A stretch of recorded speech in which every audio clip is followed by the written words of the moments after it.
As the West carefully watches Russian moves in the Ukraine crisis, an Air Force general sounding a warning about Russian military maneuvers. He says Russia is ramping up its air activity over the Pacific Ocean, even making claims a U.S. fighter jet intercepted a Russian aircraft over Guam.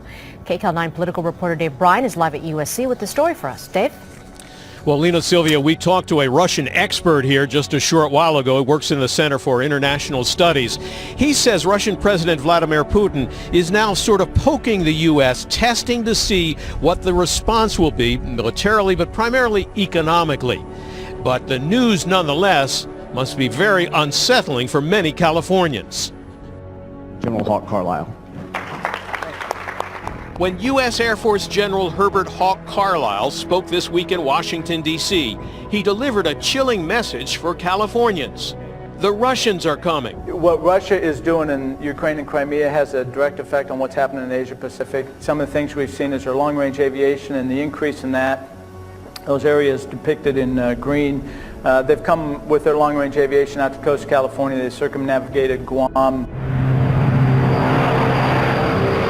General Carlyle said the number of long-range Russian airborne patrols in the Pacific region included a Tupolev Tu-95 strategic bomber, which was intercepted over Guam by a U.S. F-15 fighter jet. And some of the Russian flights, he said, extended all the way to the California coastline. Professor Ben Graham at USC's Center for International Studies says he believes Russian leader Vladimir Putin is testing the United States. But he says it's a risky strategy. If we have sort of some of these aggressive military sorties up the coast of California or something, the last thing you want is to actually have some 19-year-old Russian fighter pilots shoot down an American jet or something. You know, when you start playing these games, there's always the risk of someone going too far and provoking at a level you didn't intend. The strategy may raise fears that Putin is determined to reestablish the old Soviet Union, which could spark another Cold War.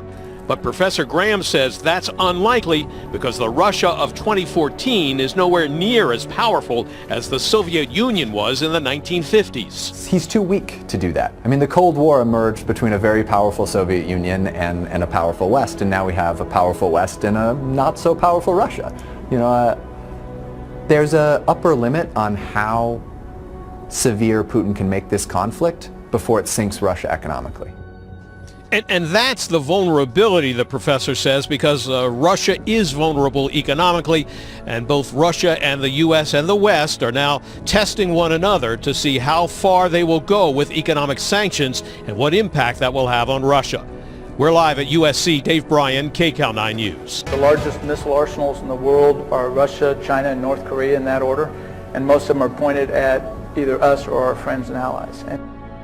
Does it bother you that Russian military jets are flying near the California coastline? Well, it has the U.S. military concerned and on guard. Good evening. I'm Ashley Ritchie. And I'm Monty Torres. Thank you for joining us. If you think what's happening between Russia and Ukraine is a world away, you'd be mistaken. KMPH Fox 26 News reporter Eric Rosales did some digging and uncovered Russia's activity in the Pacific has increased dramatically.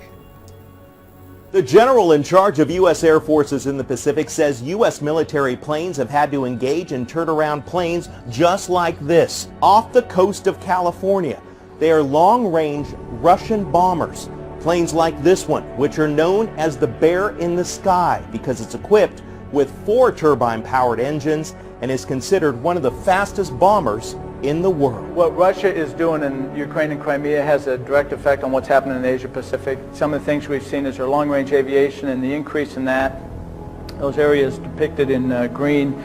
They've come with their long-range aviation out to the coast of California. They circumnavigated Guam. Speaking from a Washington, D.C. think tank, which was later placed on YouTube, General Herbert Hawk Carlyle says not only has there been a significant increase in Russian forces over the Pacific in the air, but also with its ships as well.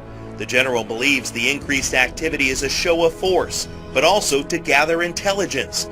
He and others say Russia's actions are not being taken lightly. The largest missile arsenals in the world are Russia, China, and North Korea in that order, and most of them are pointed at either us or our friends and allies. And so our ability to defend against a potential missile attack is one that is hugely a challenge. And you can see that when you look at what North Korea does even today with respect to their growing missile arsenal. All media calls about the Russian military planes invading U.S. airspace are being directed to the North American Aerospace Defense Command. Major Beth Smith, a NORAD spokesperson, told me NORAD has intercepted in excess of 50 Russian long-range bomber aircraft over the last 5 years in order to visually identify them. She went on to tell me interaction between NORAD fighters with these types of aircraft are carried out routinely. Now, the general did not give any details of the incidents, and neither would NORAD. However, someone is responding locally. In Fresno, we do have the 144th Fighter Wing with the California Air National Guard. That's right near the airport. And then we also have the Navy fighter jets down in Lemoore at Lemoore Naval Air Station. Monty, the general did add that the United States will continue to take these threats and challenges head on.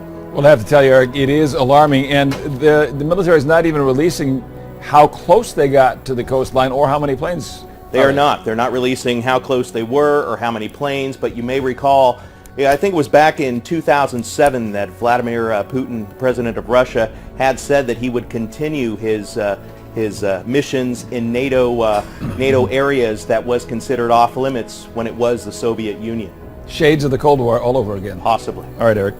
Well, the general ended his talk by saying, as the United States faces budgetary problems with the military, our relationship with ally countries needs to get closer. He says gaining a better understanding of their challenges will help protect us as well. And that's because it's happening to them too. The probing of U.S. defenses by Russian military aircraft off the coast of California is far from an isolated incident. If anything, Russia seems to be getting more aggressive. 2 weeks ago, the British Royal Air Force scrambled Typhoon fighters to shadow Russian long-range bombers approaching Scotland.